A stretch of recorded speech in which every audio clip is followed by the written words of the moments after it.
Hello guys, and welcome to part 3 of Hello Python Programming Series. And today we're going to be looking at data types. What are data types? Data types are nothing but variables you can use to reserve space in memory. What are we talking about? Okay, so I have my Jupyter Lab launched here, my Jupyter Notebook. You can use whichever one you want to. So I'm using Jupyter Notebook today. So when you open your Jupyter Notebook, this is your interface. When you do, it gives you your C directory file here. So if you have any notebooks, you can actually go through it and actually open it from here. If not, we want to launch a new one, so we go to new, click on Python 3, and that should open a new Untitled notebook for us. So we can go to the Untitled, click on it, and then rename it. So we want to name this one data types.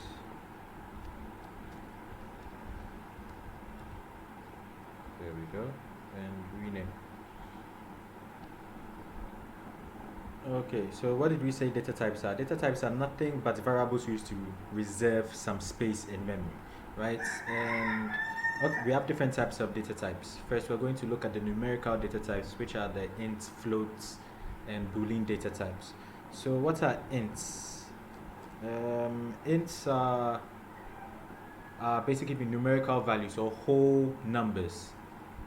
Anything whole number is a numerical value, or it's an int, from negative all the way to positive infinity. Once it's a whole number, it's an int. And we have int and long, but in Python, int and long are actually converted automatically for us, so we don't have to explicitly define int and a long. It's all just an int because it's an int long, which means it's just longer than the normal int, or it's a larger whole number value than an integer should hold.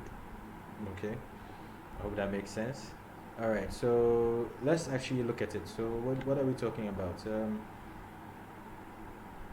We have int 1, which is equals to 20. So 20 is an integer.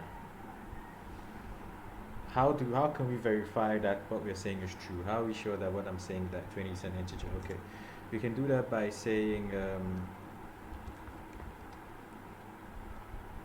print, and type is a built-in function which actually tells you the type of object you're putting in, and in this case we are saying int 1. So when we print this, it should actually give us the class. So voila, we see class int. So this actually verifies to us that what we're actually putting in is an integer, right? So 20 is an integer because it's the whole number. And we can actually do mathematical operations on integer values. Mathematical operations, we don't actually have to import math this time as we've done in the past, because these ones are basic operations which we'll actually look at, I think, in the 5th video. Yeah, or 6th video, which we'll actually look at. And this one's actually built in, so we don't need to import math before we can actually use it. We can just basically use them like that. So first of all, we've defined int 1 as 20, so let's give it another one. And this time I'm going to use a long type of int, so you actually see what an integer and a long int or a long number looks like. So I'll call this one long.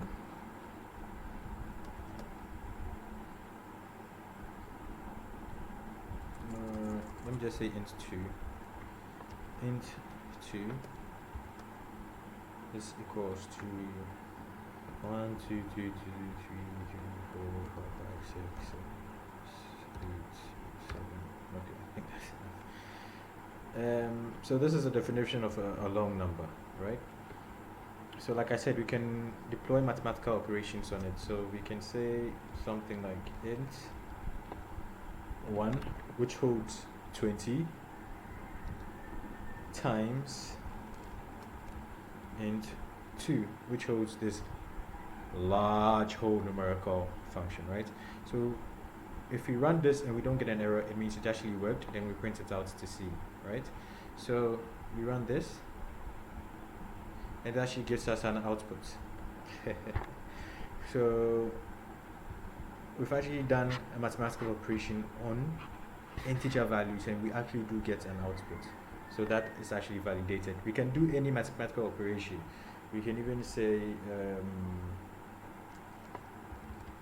int 1 divided by, actually we should rather say int 2, which is the larger value. It's 2 divided by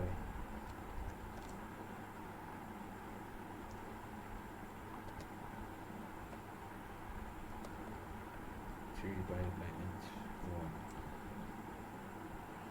Let's run that. And you see, if you actually do the division, this is what you actually get. You actually get a floating number or a fractional number. So that actually brings us to our next data type we're going to look at, which is a float. So what is a float? A float has a memory size of, say, 64 bits. And these are decimal values. It takes in decimal values. So a float can be something like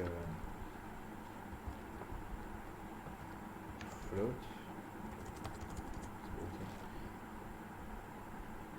I can say in. No, it's also built in. So let's just say.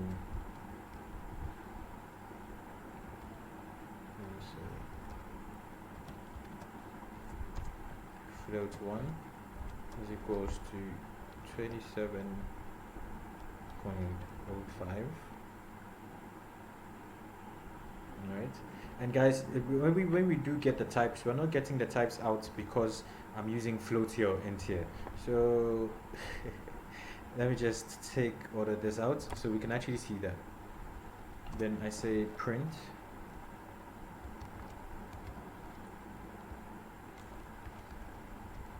type f1, because maybe if I put the float as a variable name, we think it's actually looking at the variable name as the class. So f1 doesn't really show whether it's a float and integer, it's just a variable name we've given it.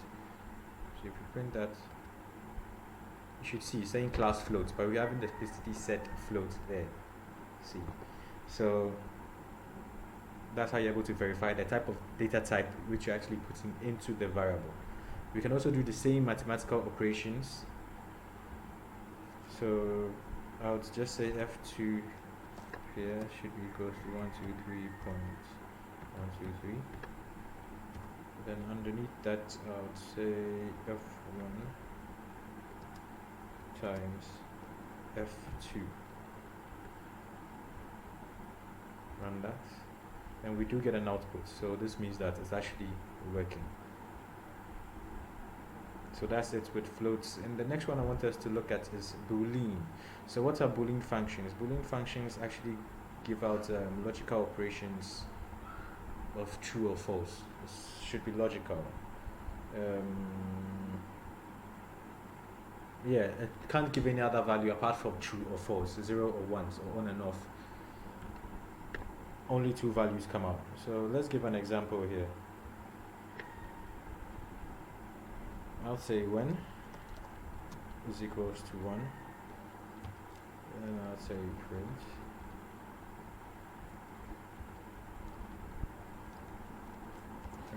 when equals to. In the past I did speak about this assignment values, and I want to talk about it again. When we're declaring variables, we use one equal sign to assign. This doesn't mean that 1 is equals to when. This is just assigning the object 1 to the variable name when. But when we use the double equal sign, we are asking, is this equals to 1? This is an assignment variable, and this double equal sign means that is it equals to 1. So what we are asking is when equals to 1, and when we print that out, we should get true, because when has been assigned the variable 1. So when does have 1 in it, so when is equals to 1. In other words, you can just say is 1 equals to 1, because when is equals to 1. So the 1 is just representing the 1. So it's 1 equals to 1, and then we get a true. We can also look at, we can actually use the Boolean itself to actually work on an operation. let's do that. TRUE, true plus false equals to 1. What we are saying is 1 plus 0 equals to 1. So when we add, remember I said true or false, which is logical operation. So it represents this as a form of 0 and 1. So true as 1 and false as 0. So true plus false is it equals to 1, which should be true because 1 plus 0 is still 1. If you run that, we should get output of true. Now see, we didn't actually put 1 or 0, we used true or false. But in the background, it's actually understanding it as 1 and 0.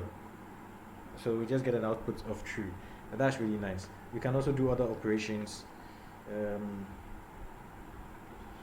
Copy that.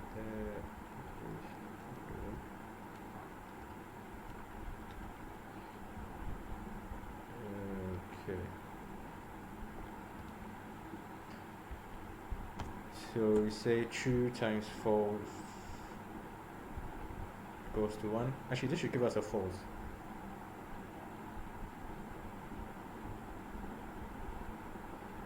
Right? So if we say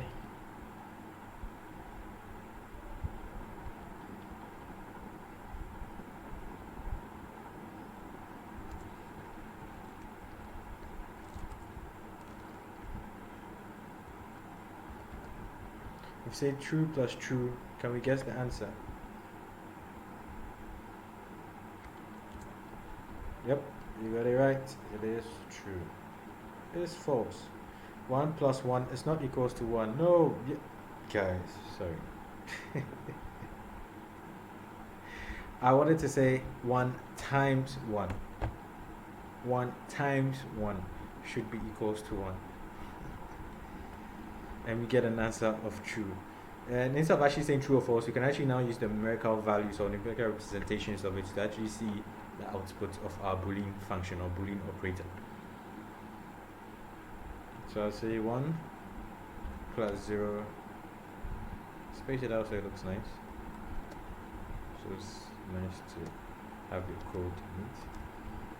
It's equals to 1, and that should equate us to true. Right? So that was really nice.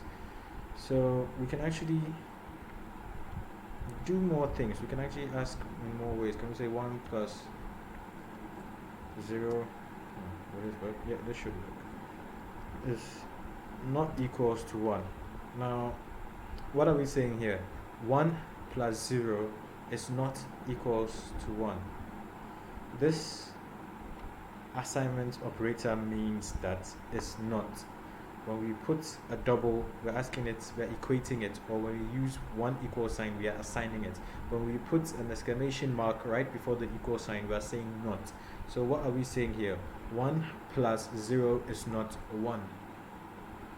I believe we should get a false here, which gives us false. And we can also use built-in functions of Boolean classes to actually check if something is true or not. One of it is subclass. It's a built-in function which I'd like us to look at. Subclass.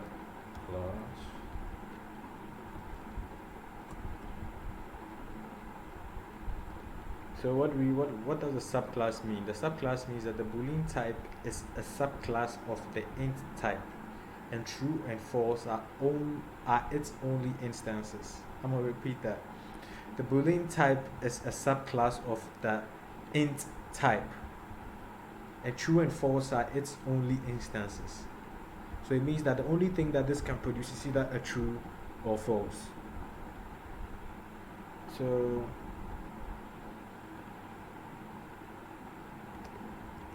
bool and int should equate to true. So it can only give out true or false values. Now another nice thing I would like us to look at is we've been looking at, in the past we looked at suppression of outputs, and I would like us to retreat in that. And when we did the suppression of outputs, we actually did a logical operation, a Boolean operation, to actually look in and actually retrieved. If you haven't, you can look back at the previous videos to see how we did that. and I'd like to still use that in Boolean, because when we did that, we actually brought out a logical operation which was whether true or false, and it's a nice way to also look at it. Or you know what? I think I'll save that for the end of strings, or somewhere in the middle of strings. So let's move on. Let's go to strings. I actually use that, so you see how the Boolean operation is applied to other aspects, and not just zeros and ones, but based on the context which you have, is something true in it or something false in it. So let's go down to strings. So what are strings? Strings are anything within quotation marks, either double quotation or single quotation. A string is in quotation marks. So what are we saying? If I say name is equals to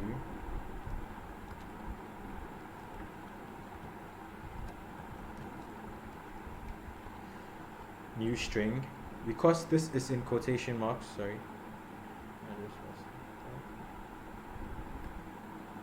because this is in quotation marks, which means that it is a string value, it makes it a string. So we can either use double string or single quotation, it doesn't matter, you still get the same value, it doesn't really change. So even numerical values within quotation mark can also be a string. I'd say box is equals to, and I'm going to use single quotations this time, I'm just going to say 1, 2, 3. Now this is also a string, even though it's a numerical value. Why? Because it's within quotation marks. Anything within quotation marks is a string. So what can we look at? What can we do with strings? Let's look at string operations, which are, we can also do multiplication, addition. There's a couple of things, some few things with a string. So let's take an example.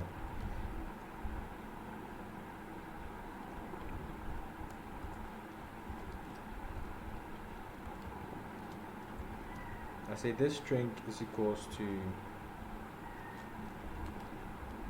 this is our string.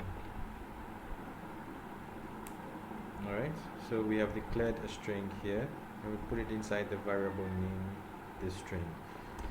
Now I'm going to declare another variable name and do an operation within that variable name. I'm going to call this variable name mul string, which means multiply string, short form for me. I just want to declare it like that, so that's mul string. You can declare it anything you want, so long as it starts with what, an underscore or a letter. So mul string is equals to this string, I just multiplied by 3.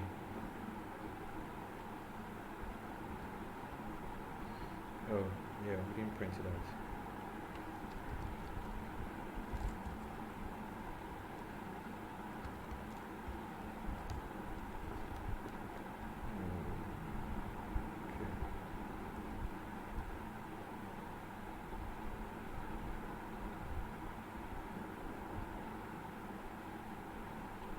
Okay, so let's run that, and it multiplies the string 3 times. As you can see, this is the first one, that's the second one, this is the second one, and that's the third one. So we've multiplied the string 3 times. So we've done an operation on the string, right? That's nice. Now I was talking about suppressing outputs, so let's go into that.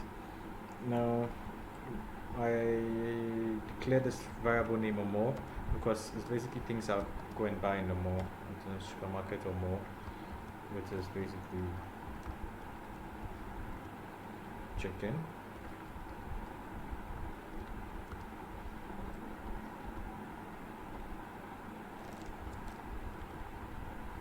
bread,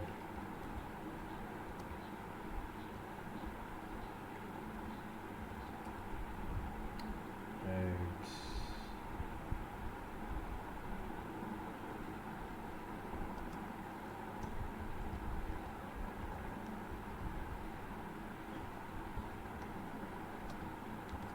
and meat.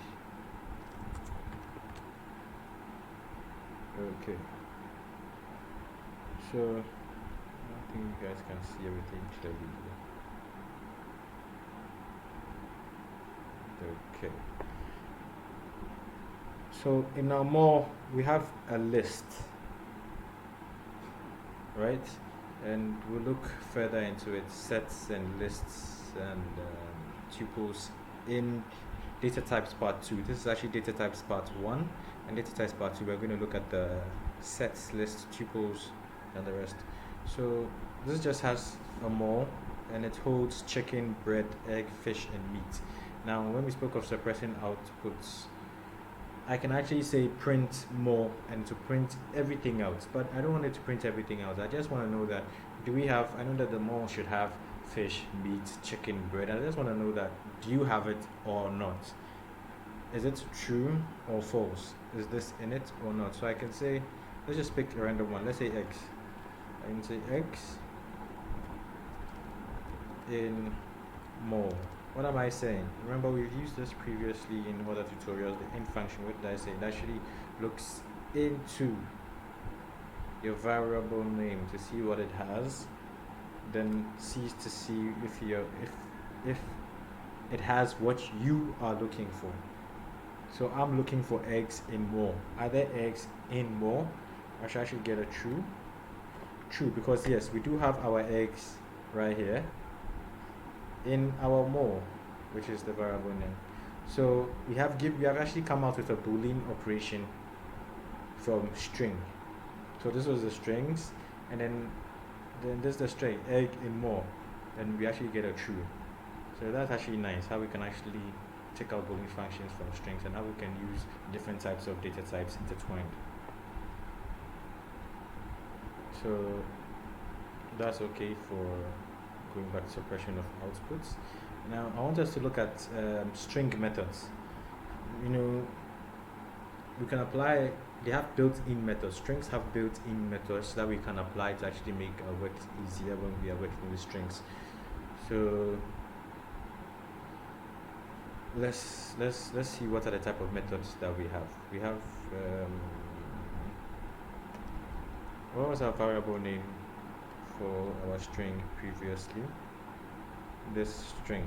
Okay, just gonna copy that.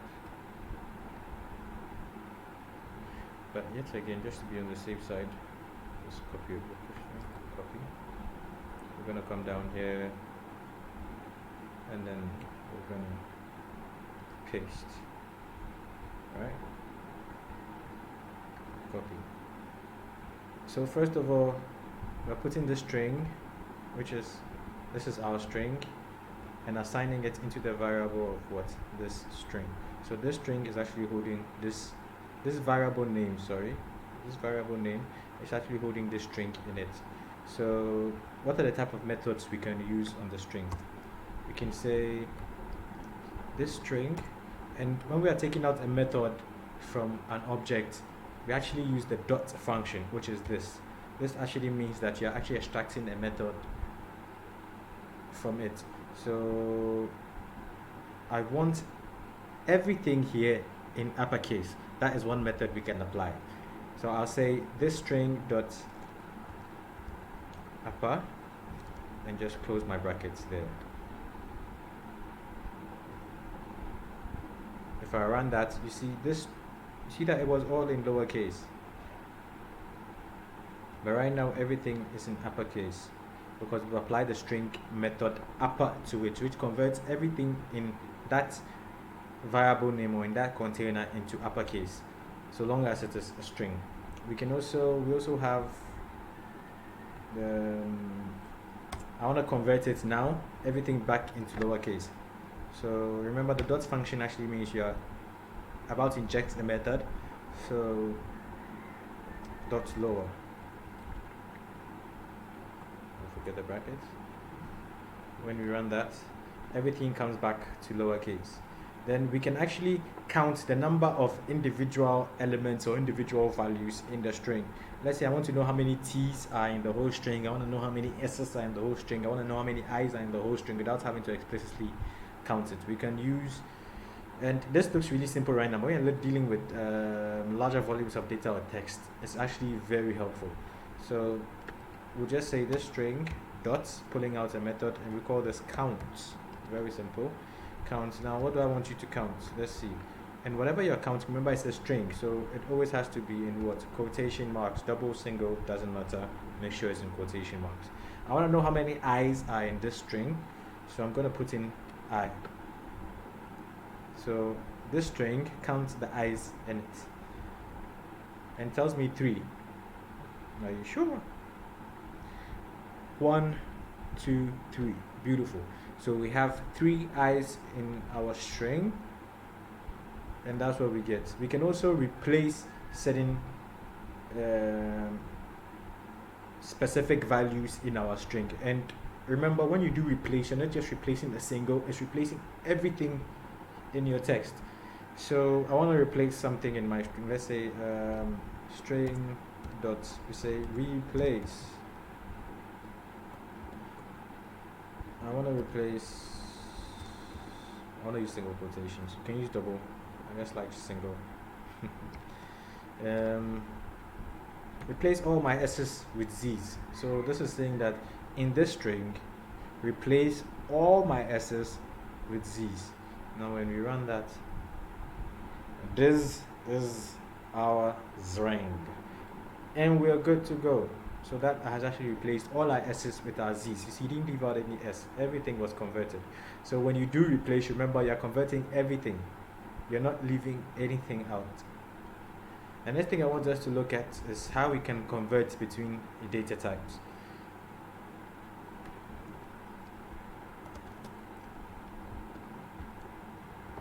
Remember that this is a string, and it is in a variable name called a. This string, because in quotation marks, even though it's a numerical value, it is a string because it's in quotation marks, has been assigned to a. Now I want to take a, the variable name, and change whatever is in it into an integer.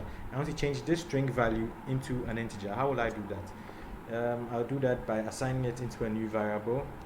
B is equals to, then as a built-in type, I can specify by saying I want it into an integer value. So I would say int, which is built in, open up my brackets, and I would say int a. Let's run that. Now we don't actually see that has been converted, but remember at the beginning we saw how we can look at the types. So I would say, I wonder if I say type, it's just gonna come out after we say print type. Let's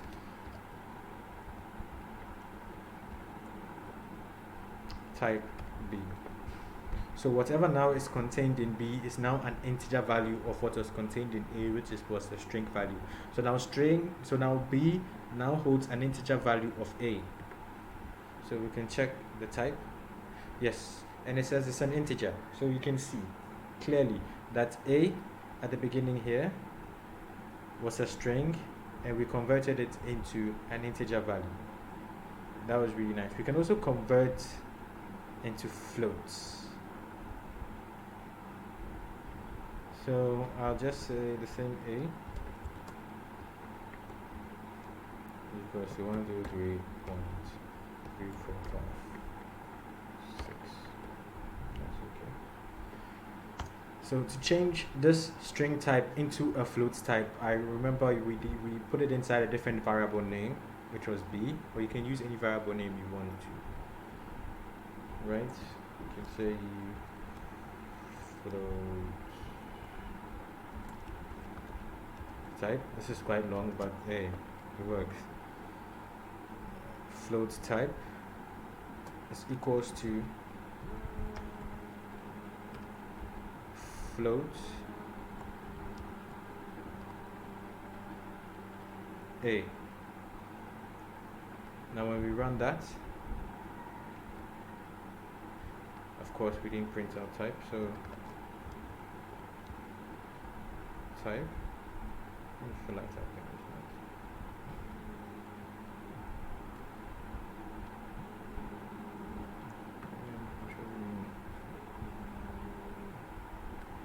We run that, and we do get an output of what? A float. Alright, so that was quite nice. Now this has been everything about the first part of data types, and in the next video we'll be looking at other types of data types that are there. These are just the first basics. We're going to actually look at lists, strings, dictionary, tuples, and understand the other parts of data types. So hope you guys enjoyed it. Like, subscribe, and see you in the next video. Peace out.